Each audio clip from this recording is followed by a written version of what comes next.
Voilà, bonjour les amis, retrouvons l'évangile de Jean, cette fois-ci au chapitre 13, les versets 21 à 33, et puis 36-38.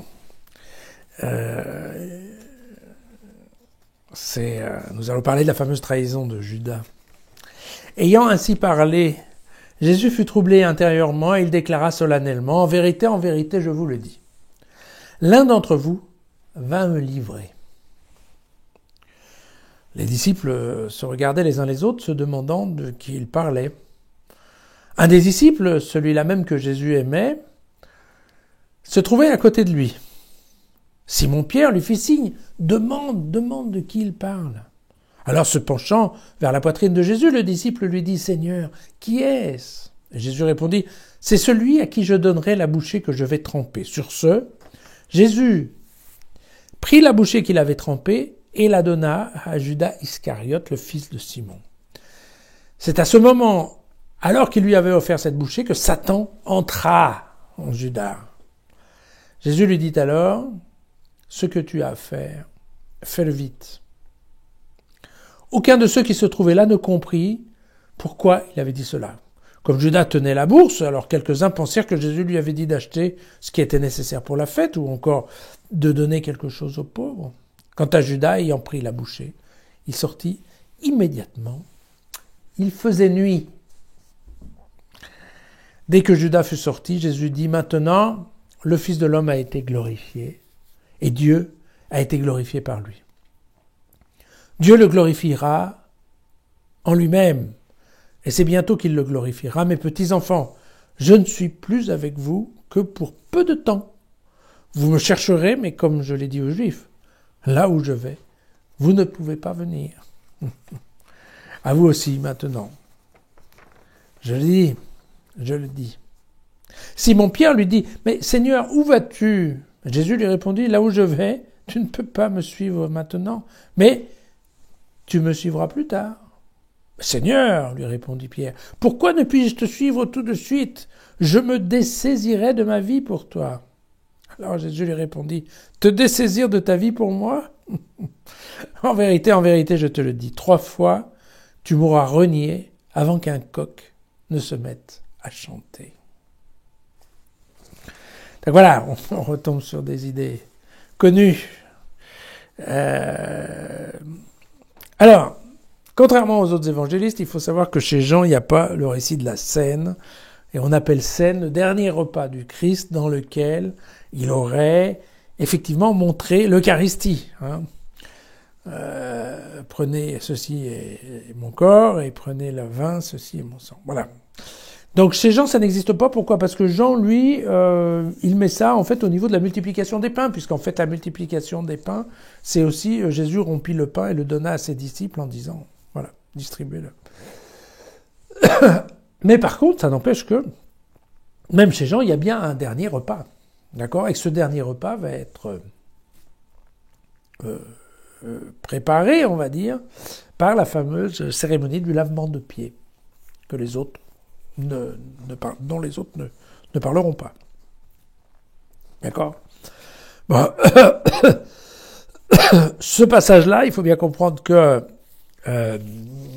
donc le chapitre 13, c'est le chapitre qui permet de faire la liaison, si vous voulez, entre les 12 premiers chapitres qu'on appelle le livre des signes, pour aller vers les derniers chapitres qu'on appelle, alors au choix, ou le livre du temps, des heures, ou le livre de la gloire. Voilà.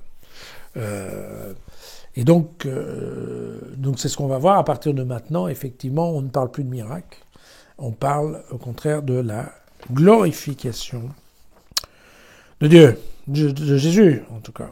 Voilà. Alors la dénonciation de Judas, tout ça, on retrouve tout le texte est construit là-dessus. Il y a un psaume, le psaume 41 au chapitre 10, dit de cette manière-là. Même l'ami sur qui je comptais et qui partageait mon pain a levé le talon sur moi. Voilà. Très clairement, on peut dire que c'est un psaume qui a inspiré la description de ce qui se passe.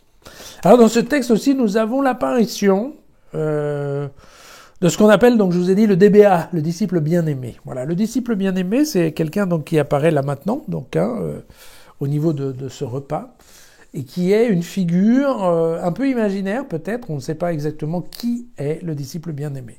Ça n'apparaît que dans l'évangile de Jean, ça n'apparaît qu'à partir de cette deuxième moitié. Alors le disciple bien-aimé, comme on l'appelle, c'est en fait un disciple qui semble comprendre plus vite que les autres, aller plus vite que les autres, et qui a l'intime, en fait, qui a l'intime de Jésus. Et là on le voit bien, par exemple, là Pierre, alors bon, évidemment... peut-être c'est la position de la table, mais enfin, on voit Pierre demander aux disciples bien-aimés de faire la demande à Jésus de savoir de qui il parle. On pourrait supposer que Pierre, qui est supposé quand même être le chef de l'Église, puisse lui demander directement de qui parles-tu, hein. Et non, il passe par le disciple bien-aimé. Pourquoi ? Parce que probablement, il est à côté d'une part, et puis que donc il prête une oreille attentive d'ailleurs. Ce disciple bien-aimé, on le verra dans toute la deuxième moitié. Donc on le voit maintenant pendant le repas, mais on le verra aussi au pied de la croix.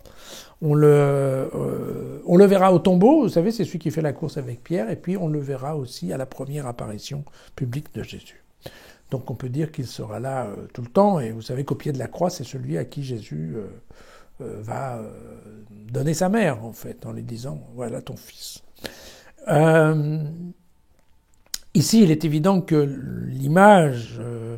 du disciple bien-aimé qui se penche vers la poitrine de Jésus pour lui poser la question de qui parles-tu, eh bien, c'est évident qu'il aura un succès fou en termes d'image, puisqu'on va le retrouver dans de très nombreuses peintures officielles de la scène. Vous remarquerez que très souvent, quand à côté de Jésus, on montre quelqu'un qui a penché en effet vers sa poitrine, de façon à pouvoir écouter de ce que Jésus va lui dire dans son oreille. Voilà. On estime qu'en effet Jésus lui prête une oreille attentive. Voilà. Alors, il y a aussi, vous l'avez vu, une allusion à Satan. Pourquoi ? Parce que Satan, en fait, dans la conception chrétienne, on va dire, Satan, c'est celui qui fait que, en fait, le projet de Dieu ne se réalise pas. L'idée, c'est quoi ? L'idée, c'est que ce n'est pas la nature de l'homme qui fait que l'homme résiste à Dieu, c'est le fait qu'il soit habité par Satan. D'accord ?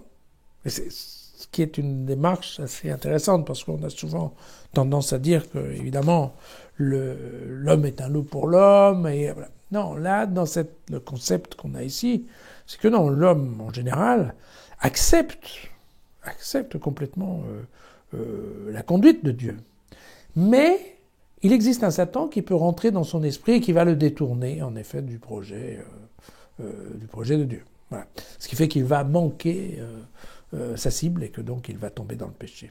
Donc, l'idée de Jean ici, c'est de construire un parallèle entre, si vous voulez, le disciple bien-aimé, c'est l'intime de Jésus, d'accord ? Judas, c'est l'intime de Satan. Voilà. C'est cette construction un petit peu parallèle que va nous faire Jean. Et ce qui est intéressant aussi, c'est qu'on remarquera que c'est Jésus qui commande à Judas d'aller faire ce qu'il doit faire. Pourquoi ? C'est l'image de Jean, encore une fois, la fameuse christologie haute. Jésus étant Dieu, c'est Jésus qui commande, entre autres à Satan, mais Jésus est au contrôle. C'est Jésus qui est aux manettes et c'est Jésus qui va faire que toute la scène de la passion, ça soit lui qui, effectivement, commande, si on veut dire. Voilà. Il n'y a pas de perte de contrôle du tout. C'est pas l'humanité, c'est pas les Juifs qui ont pris le contrôle de la situation. Non, on ne peut pas dire ça, hein, d'accord ? On ne peut pas le dire. En tout cas, chez les gens. Non, c'est Dieu qui contrôle tout. Ne vous inquiétez pas. Alors, évidemment, dans ce cas-là, on peut se dire, oui, mais alors, pourquoi Jésus fait ce mouvement, en fait, d'appuyer sur le bouton, hein ? Parce que quand il dit à Judas, vas-y, fais ce que tu as à faire, il est en train de dire, ok, vas-y, lance toute la mécanique qui va m'amener sur la croix. Pourquoi ? Tout simplement parce que dans le concept johannique, Jésus n'est pas en train de préparer sa mort. Jésus est en train de préparer son retour auprès du Père. Vous voyez ? Parce qu'encore une fois, pour Jean, la mort, c'est l'absence de Dieu.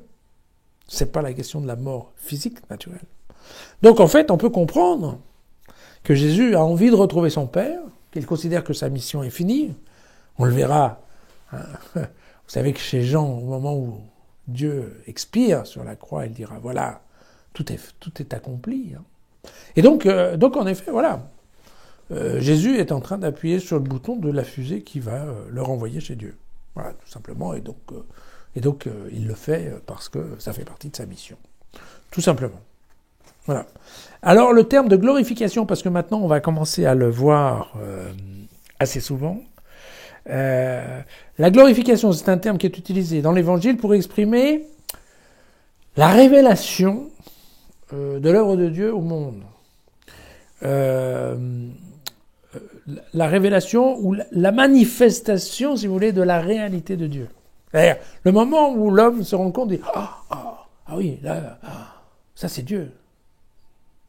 D'accord ? Et donc, c'est ce qu'on appelle, le terme littéraire qui a été utilisé, c'est la glorification. Et donc, vous voyez, dans ce cas, la glorification est liée, en fait, à la croix. Puisqu'en fait, c'est la montée sur la croix, l'assassinat, si on veut bien, de Jésus, qui va permettre sa résurrection et qui va permettre donc, effectivement, de montrer à tout le monde la réalité de Dieu. D'accord ? Donc, encore une fois, c'est pas toujours facile parce que faut qu'on arrive à traduire les mots quand ils sont écrits comme ça. Et donc, c'est ça ce qui, en fait, c'est le retour au Père qui justifie, en fait, la séparation de Jésus et des disciples. D'accord ? C'est ça, globalement, le sens du passage. Et puis, alors, la dernière partie, vous voyez, elle fait état de la prochaine trahison de Pierre. Alors, on a bien déjà vu que dans l'évangile de Jean, Jean en général n'est pas quelqu'un de très charitable avec Pierre. Bon, et il faudra, on a vu, qu'il arrondisse un peu les angles pour que sa communauté puisse se réintégrer à l'église de Pierre. Mais là, dans ce cas-là, en fait, qu'est-ce que Jean veut nous montrer ? Jean veut nous montrer que Jésus ne suit pas Dieu qui veut. Il est difficile, en fait, de suivre Jésus. Et de la même façon, il est difficile de suivre Dieu. Et c'est pas même Pierre, le chef de l'Église, sera le premier à avoir du mal. Avoir du mal et à renier. À renier par peur, tout simplement. En fait, on voit bien, Jésus, le Jésus de Jean n'a pas peur. On voit bien, il frémit, il tremble. Mais enfin, globalement, il n'a pas peur. Il est dans un projet, et il est dans le projet du retour vers son Père. Ceux du monde d'en bas, les hommes, c'est quand même beaucoup plus difficile. Et donc, effectivement, la peur de la mort naturelle, c'est quand même quelque chose qui existe, y compris chez les chrétiens. Et donc, c'est bien ça ce dont Jean nous fait part. Il est difficile de suivre Jésus. Encore aujourd'hui. À demain.